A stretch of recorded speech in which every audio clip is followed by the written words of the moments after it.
Ya. Jadi sebenarnya kan kalau kita lihat dari yang sudah disampaikan dari bab pertama ya kan ya, dari mulai empat segel agung itu, yang pertama itu kan kita tahu bahwa ketidakkekalan ya atau perubahan ya kan. Yang kedua itu emosi atau penderitaan itu sendiri. Kemudian yang ketiga itu adalah sesuatu itu tanpa inti, dan yang terakhir ini kita akan bahas mengenai nirwana melampaui konsep. Nah, sebenarnya kalau dari empat bahasan ini itu sebenarnya memiliki kaitan satu sama lain gitu ya. Dalam arti apa kaitan satu sama lain? Dalam arti masing-masing apa segel ini saling mendukung satu sama lain gitu kan. Nah, ini sebenarnya yang aku bilang di awal itu ya, anicca, dukkha, anatta ya kan. Nah, anicca itu tadi perubahan, dukkha penderitaan, kemudian anatta tanpa inti. Ya kan, nah, dari tiga pengertian inilah akhirnya Sang Buddha mengerti tanda kutip segala macam fenomena di dunia ini gitu kan. Fenomena di dunia ini akhirnya membuat beliau melihat segala sesuatu itu akhirnya apa adanya. Nah, ketika beliau sudah melihat segala sesuatu itu apa adanya, akhirnya beliau mencapai yang disebut dengan nirwana ini atau pembebasan. Ya kan? Cuman terkadang kan kita melihat nirwana itu seperti surga gitu kan, padahal sebenarnya sesuatu yang berbeda gitu ya. Nah, jadi sebenarnya ya Sang Buddha itu ketika perjalanan hidup beliau, beliau melihat hal-hal tersebut ya, segel pertama, segel kedua, dan segel ketiga ini. Dan akhirnya beliau memutuskan untuk mencari solusi dari tiga ini. Nah, jadi benar harus dilihat bahwa segel-segel ini saling berhubungan. Perubahan, penderitaan, lalu tanpa aku. Nah, yang jadi sumber penderitaan itu apa? Yang jadi sumber penderitaan itu si keakuan ini justru, ya kan? Ya, jadi kita ulang ya sedikit ya. Jadi perubahan ini itu tidak bisa dihindari. Semua orang pasti mengalami perubahan, apapun itu kan. Mau dia dari yang sehat jadi sakit, dari yang muda dan jadi tua, dari yang kaya jadi miskin atau segala macam, ya kan? Nah, perubahan ini akhirnya membuat penderitaan. Tetapi kalau kita lihat ya pembahasan di segel kedua, penderitaan itu tidak akan ada kalau misalnya kita tidak punya emosi-emosi negatif, ya kan? Karena kan sebenarnya yang membuat menderita itu adalah emosi kita nih, ya kan? Karena penderitaan itu kan relatif, ya kan? Fenomena yang di luar itu, yang dirasakan oleh masing-masing orang kan berbeda, ya kan? Jadi maksudnya ketika misalnya saya bilang sakit gigi ini sakit, ya kan, belum tentu di luar sana sakit gigi itu sakit. Bisa jadi oh saya merasa biasa aja kok sakit gigi gitu kan ya. Atau misalnya tidur di emperan itu sangat tidak menyenangkan, belum tentu bagi seorang pengemis itu tidur di emperan itu tidak menyenangkan, belum tentu ya. Ya memang maksudnya karena ada konstruksi masyarakat bahwa tidur di kasur yang spring bed itu enak, akhirnya semua terkonstruksi hidup enak itu harus tidur di kasur spring bed. Tapi kalau kita ngomongin apakah misalnya ya film Tarzan deh gitu kan, apakah Tarzan enak tidur di kasur spring bed? Kan enggak, ya kan? Pasti Tarzan lebih nyaman tidur di hutan gitu kan, di ranting-ranting pohon atau segala macam. Jadi perbedaan mendasar tentang kebahagiaan dan penderitaan itu sangat relatif banget, baik bagi siapapun ya, maksudnya jadi akhirnya bergantung pada emosi kita, ya emosi kita dalam tanda kutip berarti batin kita, gitu. Karena ketika kita lihat segala sesuatu ini, ya tadi ya penderitaan, ya kan, akhirnya kita merasa saya harus keluar dari penderitaan ini, ya kan, saya harus keluar dari penderitaan ini. Nah, pada saat kita meneliti lebih jauh, akhirnya kemarin Ko Hendra bilang bahwa inti dari penderitaan kita itu adalah kita memegang satu konsep yang namanya segala sesuatu itu ada akunya. Nah, ya ada akunya itu maksudnya ada inti yang kekal, dalam arti kita berdiri sendiri. Maksudnya seperti apa? Misalnya contoh, ketika kita melihat satu wujud, ada teman kita gitu kan, ada teman kita misalnya Kak Priti. Nah, Kak Priti ini Ya kita lihat sebagai Kak Priti dia berdiri sendiri. Saya berbeda dengan Kak Priti. Ya, kita melihatnya seperti itu. Saya Rika berbeda dari Priti. Artinya ketika kita sudah membedakan diri, nah kita akan membuat diri kita harus mendapatkan lebih daripada Kak Priti. Dalam arti berarti saya harus bisa bahagia juga dong.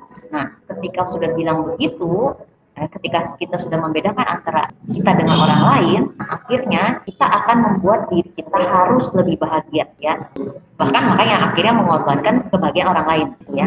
Nah, masalahnya sumber ilusinya di segel yang ketiga, Sang Buddha mengatakan bahwa ini semua sebenarnya ilusi, ya kan? Kita menganggap diri kita itu berdiri sendiri. Nah, padahal diri kita ini sangat bergantung sama apapun faktor-faktor. Kita kan bisa hidup sampai sekarang berarti karena ada faktor makanan. Terus kita juga bisa hidup dari sampai sekarang karena faktor-faktor dari semua makhluk yang lain, dalam tanda kutip kalau kita ngomongin yang paling terdekat berarti keluarga, terus teman, ya kan. Bahkan kita membutuhkan petani, walaupun kita lihat kan petani jauh banget nih hubungannya sama saya, tapi kan beras yang kita makan dari petani, ya kan. Jadi kita tuh sebenarnya nggak ada kalau tanpa orang lain, tanpa bergantung sama orang lain. Jadi maksudnya kita benar-benar keeksisan kita itu bergantung karena yang lain. Jadi kalau kita benar-benar anggaplah ya tadi ya di satu pulau ditaruh sendiri, nah siapa gitu kan. Nah si Rika ini siapa, dia hanya satu bagian kecil dari pulau itu kan, ya ketika nggak ada makhluk lain ya. Nah seperti itu. Jadi karena kebergantungan kita, ya kan. Nah sebenarnya kita tidak perlu lagi yang namanya tadi, oh ya udah oke, diri saya harus bahagia, tapi orang lain nggak bahagia. Nah itu sebenarnya udah nggak berlaku, ya kan. Nah itu pengertian yang pertama mengenai tanpa inti. Saya ulang sedikit ya. Nah kemudian tanpa inti yang kedua itu bahwa kalau kita diurai nih, diri kita nih ya diuraikan, kita terdiri dari tubuh, tulang, daging, tulang, darah dan segala macam ya. Kalau misalnya kita diurai sampai dia anggaplah satuan terkecil kan sejauh ini atom ya kan. Nah ada nggak si Rika? Kita bisa ngomongin Rikanya di mana ya? Mungkin kita kan mengenali satu wujud nih, oke, Priti, ya kan, yang matanya gini, hidungnya gini, mulutnya seperti ini, mukanya seperti ini dan segala macam. Tetapi ketika Priti ini diurai, ya anggaplah tanda kutip, misalnya kita ngomong tanda kutip ya dimutilasi gitu kan, terus sampai dipotong kecil-kecil gitu kan. Terus kalau kita lihat mana Pritinya, gitu, apakah di tangannya, gitu kan, apakah di kakinya, apakah di jarinya, gitu kan. Nah kita jadinya nggak bisa nemuin Priti lagi gitu, karena Priti itu satu paket yang bergantung ini satu sama lain kayak gitu, ya kan. Kalau kita cuma nemuin misalnya bola matanya Priti, emang kita bisa bilang ini Priti? Enggak juga kan. Nah yang disebut dengan Priti itu satu paket lengkap, ya satu paket lengkap, ada tubuh, darah, segala macam, dan ada perasaan. Jadi kita pun sendiri udah bergantung nih, ya kan. Kita disebut sebagai satu sosok manusia itu udah bergantung kayak gitu. Gimana belum bergantung dengan tadi makhluk-makhluk lain itu. Nah artinya tadi segala sesuatu tanpa inti. Nah ketika kita sudah menyadari segala sesuatu ini tanpa inti, nah akhirnya kita merasa buat apa ya gitu, kita kita terlalu tanda kutip ngoyo ya gitu terhadap segala sesuatu gitu ya. Nah ini sumber masalah kita nih, kenapa kita menderita, karena kita menganggap tadi ada inti yang kekal sendiri. Kalau kita udah menyadari ini, sebenarnya kita udah bisa bebas dari penderitaan. Nah akhirnya makanya kita mencapai yang disebut nirwana. Nirwana itu melampaui segala konsep. Di sini kita lihat bahwa di bab pertama ini dari nirwana ini melampaui konsep, itu dikatakan bahwa sebelum kehidupan Siddhartha mencapai pencerahan, ia telah menjalani tak terhitung banyaknya kehidupan sebagai burung, monyet, gajah, raja, ratu, dan berulang kali sebagai bodhisattva dan makhluk yang punya tujuan tunggal untuk mengatasi kekeliruan demi kebaikan semua makhluk. Namun baru pada kehidupannya sebagai pangeran Siddhartha dari India, ia akhirnya mengalahkan Mara di bawah pohon Bodhi. Nah, keadaan ini disebut dengan nirwana, ya kan, ketika dia mencapai pencerahan itu, ya kan. Nah, jadi di sini apa intinya? Nah, ini kan bisa dibaca sendiri ya, bahwa setelah itu kan beliau menyebarkan dharma ke murid-muridnya termasuk keluarganya, dan akhirnya beliau dihormati sebagai manusia tertinggi, ya kan ya. Nah, tetapi walaupun seperti itu, beliau bukan berarti tidak mati gitu kan. Tetap beliau harus menjalani yang namanya takdir sebagai manusianya gitu. Maksudnya karma sebagai manusia kan memang harus mati gitu kan. Jadi beliau tetap harus menjalani itu. Nah, dari sini kita bisa lihat ya, kita bisa lihat bahwa Buddha sendiri sebenarnya beliau berjuang ya selama 3,5 kalpa untuk mencapai namanya pencerahan ini. Jadi sebenarnya perjuangan beliau itu bukan pada saat menjadi Pangeran Siddhartha saja ya. Kan tadi di awal-awal disebutkan bahwa Buddha telah melewati berbagai macam kelahiran nih, ya kan, sampai beliau akhirnya menjadi Pangeran Siddhartha dan menjadi Buddha. Ketika beliau menyadari bahwa penderitaan ini, hidup ini adalah penderitaan dan beliau pengen keluar, itu sebenarnya beliau sudah menyadarinya jauh kehidupan sebelumnya. Nah, mungkin makanya saya kan sering bilang nih, mungkin seperti kita sekarang nih, ya kan lagi sharing-sharing dharma, terus melihat bahwa luar biasa ya, saya nggak mau lagi nih di kehidupan ini, saya nggak mau lagi merasakan seperti ini, saya harus mencapai pembebasan. Nah, ketika kita sudah bertekad, ya kan, berarti kita sebenarnya sudah punya aspirasi ya untuk mencapai pembebasan atau mencapai nirwana itu sendiri. Nah, ini poinnya ya, bahwa Buddha itu bukan cuma pada saat menjadi Pangeran Siddhartha berjuangnya, enggak, beliau sudah berjuang jauh sebelumnya. Nah, sekarang kita juga sama, ketika kita sudah merasakan satu penderitaan, kita pengen keluar, ya kan, dan kita ngomongin bukan penderitaan fisik aja ya, maksudnya bukan karena sakit gigi terus pengen keluar dari samsara ya, itu sangat apa ya, alasan yang sangat minim sekali gitu. Tetapi kita sudah menyadari nih bahwa kalau belajar segel kedua ya kan, penderitaan itu yang luar biasa tuh bukan saja penderitaan fisik gitu kan, penderitaan mental dan bahkan penderitaan yang kita terus terlahir lagi dan akhirnya bergulir di dalam samsara saja gitu, muter-muter. Ini penderitaan yang luar biasa yang paling utama gitu.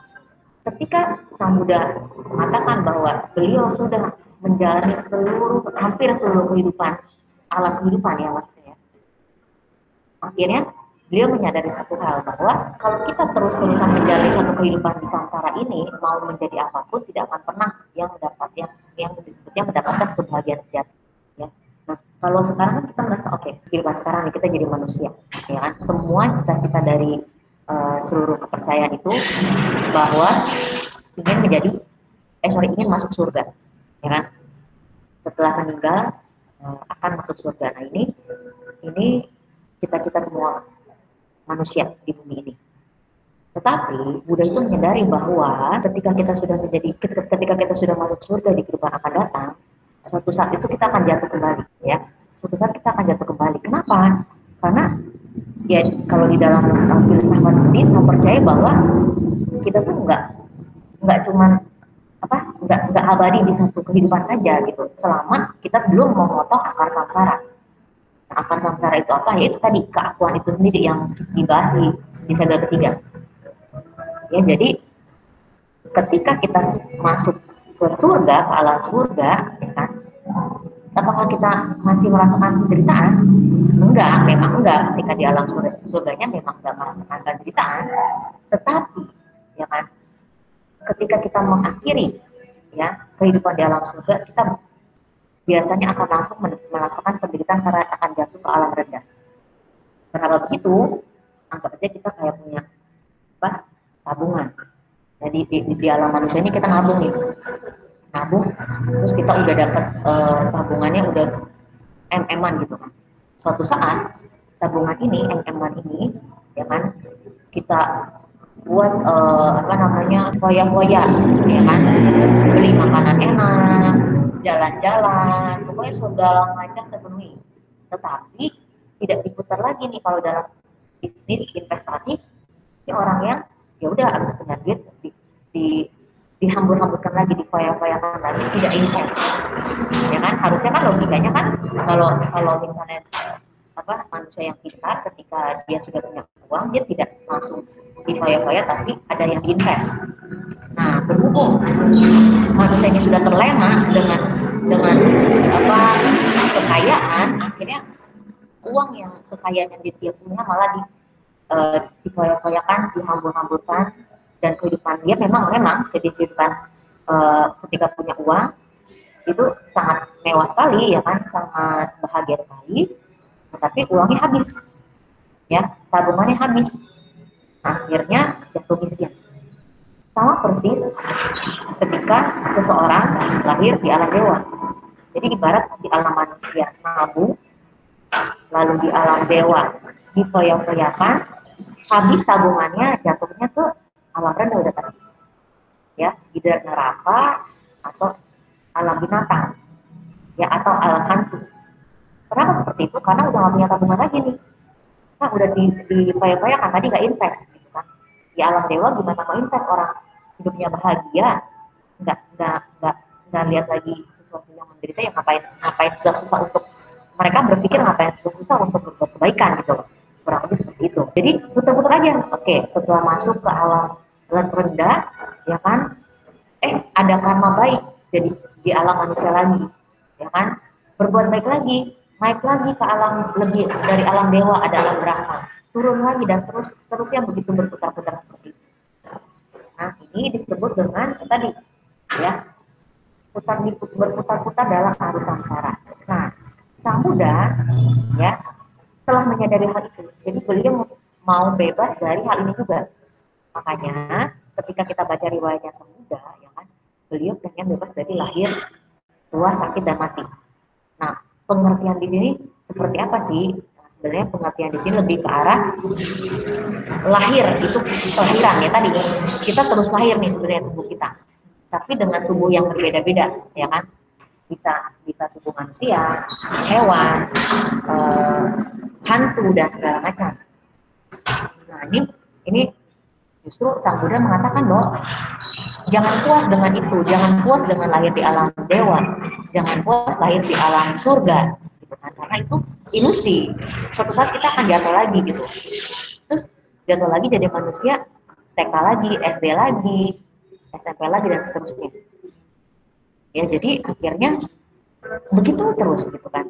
Nah, ini Sang Buddha menyadari jenuh sekali ya gitu, jenuh sekali. Jenuh gak sih misalnya kita, anggaplah kita nggak lahir di alam rendah, kita terus nih di alam manusia, ya, terus menjalani kehidupan yang baik lah gitu kan, maksudnya dari keluarga yang oke, kekayaan yang luar biasa dan segala macam, tapi kan kita tetap merasakan penderitaan kan, kita tetap merasakan sakit, ya, kita tetap merasakan patah hati, kita tetap merasakan sulitnya belajar jalan, kita tetap merasakan sulitnya belajar naik motor, naik mobil, dan segala macam. Kita juga pernah misalnya kecelakaan gitu kan, tetap ada penderitaannya, walaupun kita ngomongin wah hidupnya enak gitu di alam manusia, tetap ada penderitaan. Surga itu ilusi gitu kan, alam-alam lain yang menyenangkan juga ilusi. Jangan mengejar yang itu, tapi kejarlah kebahagiaan sejati. Nah, kebahagiaan sejati itu apa? Kebahagiaan sejati itu adalah non dualistik antara penderitaan dan kebahagiaan. Jadi apa sih nirwana itu? Makanya kenapa nirwana itu melampaui konsep? Karena konsep kita cuma dua, dualitas, ya kan? Bahagia, menderita, bahagia, menderita. Nah, nibbana itu enggak, justru nibbana itu melampaui dua konsep itu, melampaui dari penderitaan ataupun kebahagiaan, ya.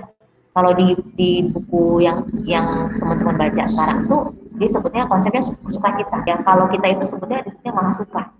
Jadi maksudnya kebahagiaan yang melampaui segalanya, bukan kebahagiaan yang tadi ya, bukan kebahagiaan yang indrawi dalam arti apa ya, misalnya kebahagiaan di alam dewa itu termasuk indrawi, tapi ini bukan rasa kebahagiaan itu, ya, tetapi kebahagiaan yang dia stabil, damai. Nah, ini lebih kata yang lebih tepat itu damai gitu ya. Jadi keadaan batinnya kita itu damai. Jadi di mana letaknya sebenarnya nirwana? Nirwana itu atau pembebasan itu letaknya bukan di suatu tempat, kan? Di sini sekarang juga bisa kita rasakan gitu. Makanya apa, konsep bahwa kita bisa mencapai nibbana pada kehidupan sekarang itu mungkin sekali gitu. Jadi karena bukan di suatu tempat, abis ini kita lahir, abis itu lahir langsung di nirwana, nibbana, enggak, bukan konsep yang seperti itu. Oh ya, sama ini aku lupa jelasin ini ya. Tetapi ia tidak bisa mati. Nah tadi ya, balik lagi, seorang Buddha, nah ini bedanya nih ya, seorang Buddha walaupun dia sesakti apapun tidak bisa yang namanya melawan hukum karma. Jadi hukum karma itu, nah sebelumnya kan kita udah pernah belajar tentang karma kan ya. Hukum karma itu kan sebenarnya hukum universal, ya kan. Bahkan seorang Buddha walaupun dia sesakti apapun kan udah sakti dong, ya kan. Tidak bisa yang namanya melawan hukum karma. Jadi beliau tidak bisa mati, pasti mati, ya, pasti mati kan. Apakah jiwanya Buddha abadi? ya kan? Apakah rohnya abadi? Enggak, ya kan? Makanya, jadi kalau kita ngomongin keadaan nirwana itu bukannya suatu tempat atau state of mind. Jadi keadaan batin, keadaan batin. Jadi ketika apa sih yang disebut seseorang itu mencapai suatu nirwana? Nah, keadaan batin ya seseorang yang bebas dari, nah ini ya, bebas dari yang namanya faktor-faktor mental yang negatif gitu ya, yaitu yang terutama sifat mencengkram diri sendiri atau keakuan. Ya, tadi kan kita segala ketiga udah belajar nih tentang keakuan kan, bahwa sebenarnya segala sesuatu tanpa aku. Nah, ketika seseorang mencapai nibbana, beliau-beliau ini menyadari bahwa segala fenomena tanpa aku. Itulah titik di mana benar-benar menyadari bahwa oke, saya menyadari bahwa segala sesuatu itu tanpa aku ya, aku juga tidak berinti, makhluk lain tidak berinti, bahwa kita semua ini adalah hanya kumpulan-kumpulan fenomena, kumpulan karma. Nah, di titik itulah seseorang mencapai namanya kedamaian, state of mind nibbana itu sendiri gitu ya. Jadi dia bukan tempatnya, dia bukan tempat yang kita harus tuju, enggak, seperti itu. Surga adalah hiburan paling top, apakah benar gitu kan ya? Nirwana, pencerahan, keterbebasan, kemerdekaan, surga, inilah kata-kata yang banyak orang senang ucapkan. Namun, segelintir saja yang punya waktu untuk memeriksanya. Seperti apa rasanya masuk ke dalam salah satu keadaan itu? Walaupun kita berpikir bahwa nirwana itu jauh berbeda dari surga, namun versi kita tentang surga dan nirwana secara garis besar punya ciri yang sama. Kan? Nah, surga atau nirwana adalah kemana kita ketika meninggal setelah bertahun-tahun melaksanakan kewajiban, berlatih dan menjadi warga negara yang baik, kita akan bertemu dengan banyak kawan lama yang kawan lama kita, karena kita bertemu karena itu tempat berkumpul orang-orang mati yang baik, ceritanya kan seperti itu kan. Maksudnya gambaran kita tentang surga. Sementara kalau yang jahat ada di bawah sana, maksudnya neraka, gitu kan ya. Kita akhirnya punya kesempatan untuk membacakan misteri kehidupan, menyelesaikan urusan yang belum selesai, membuat kebaikan dan mungkin melihat kehidupan lampau kita, mungkin ya. Nah, ini gambaran orang-orang tentang surga. Artinya semua bisa terpenuhi. Kemudian kalau mungkin kehidupannya sama seperti alam manusia, tapi semuanya auto gitu kan ya. Nggak, maksudnya auto dalam arti semua makanan sudah tersedia, apa-apa aman. Itu gambaran kita semua tentang surga. Nah, tetapi ya kan, Siddhartha menemukan bahwa berbagai versi kehidupan pasca kematian ini adalah fantasi. Ya, jadi ini semua fantasi, nggak ada yang real, ya nggak ada yang real. Kenapa? Karena tadi, ya kan? Karena tadi ketika kita sudah menikmati surga, kita akan jatuh lagi gitu. Kemudian di sini juga dijelaskan ya, selain itu, ketika misalnya gitu ya, kita sudah masuk di alam surga, jika liburan impian kita berlangsung terlalu lama, kita akan jadi kangen rumah. Nah, jika kehidupan sempurna tidak mengandung pengetahuan tentang penderitaan atau resiko, itu juga bisa membosankan. Gitu ya. Ketika Anda punya pengetahuan bahwa hal-hal ini eksis, Anda punya pilihan jadi sok bijak atau jadi penuh empati terhadap mereka yang menderita. Itu tidaklah surgawi. Di dunia fana ini kita bisa menonton film detektif, film tegang, dan film erotis, ya kan? Nah, di surga Anda tidak bisa menikmati kisah khusus itu. Jadi kadang malah surga itu jadi akhirnya membosankan kita, gitu kan ya. Di sini Rikosnya menjelaskan seperti itu. Nah, berarti apakah surga ini menjadi hiburan yang top? Belum tentu juga akhirnya gitu. Di sini Rikosnya mengatakan bahwa surga itu bukan tujuan akhir, intinya seperti itu. Nah, sebaliknya pencerahan yang kita bayangkan adalah zona bebas masalah yang tidak akan berubah. Gitu ya. Bisakah kita menghadapi suatu keadaan di mana tidak ada hambatan? Kita harus berpuas diri terhadap tanpa banyak hal seru, prestasi dan hiburan yang kita percaya menyusun kebahagiaan kita gitu. Oke, nah jadi maksudnya apa di sini? Jadi kita harus berpuas diri, itu apa tadi? Yang tadi menerima fenomena apa adanya. Jadi kita melihat misalnya gini, oke saya menderita, ya udah gitu. Karena kenapa? Karena balik lagi kesenangan yang terlalu lama pun sebenarnya tidak menyenangkan gitu kan, kita bosan, ya kan? Kita liburan gitu ya, akhirnya kita juga bosan kok. Tapi ketika kita pikir pengennya liburan, kan memang sifat manusia seperti itu kan, tidak pernah puas. Ketika kamu menderita pengennya bahagia, tapi ketika bahagia terlalu lama juga merasa membosankan. Nah, jadi keadaan nibbana itu atau nirwana itu sendiri itu artinya kita benar-benar memahami suatu fenomena itu dengan apa adanya. Kita benar-benar itu sebagai, kita tidak menilai lagi, tidak menjudge lagi karena kita eksis. Kita kan masih diri kita eksis kan, masalah kita yang utama segala nomor 3 ya kan. Oke, saya butuh ya kan, saya butuh obat, terus saya butuh ke dokter gigi, ya kan, terus kita jadi akhirnya benar-benar mencari kebahagiaan itu.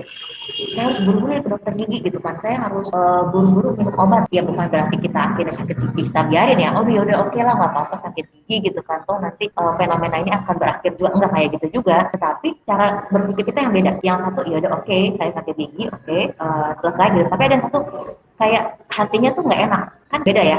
Yang satu dengan tenang menghadapi walaupun menderita, ya kan, dia merasakan pain tapi tidak merasakan suffering. Tapi yang satu lagi, dia merasakan pain dan merasakan suffering. Ini ada dua hal yang berbeda.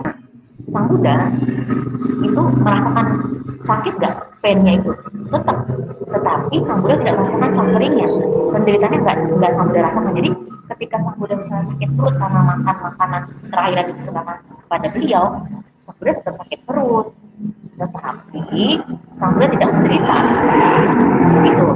Nah, inilah pengertian sesungguhnya tentang nibbana itu, pembebasan itu. Kita terbebas dari batin atau faktor mental buruk yang menguasai diri kita. Kita bebas dari itu. Karena kan selama ini kita sebenarnya dikendalikan mereka, dikendalikan energi negatif kita, faktor mental negatif kita. Nah, bebas itu seperti itu. Jadi kita bebas mengatur kita mau apa sebenarnya. Ya, karena sebenarnya kita ini tidak bebas karena dikuasai oleh energi negatif kita yang akhirnya menghasilkan karma kita terus-menerus. Karena kita masih belum menyadari bahwa kita itu adalah tanpa aku, akhirnya faktor-faktor negatif kita semua muncul, ya kan? Ketika kita belum menyadari bahwa diri kita ini tanpa aku, akhirnya kita mencengkram diri kita sendiri, akhirnya kita mementingkan diri kita sendiri, ya kan?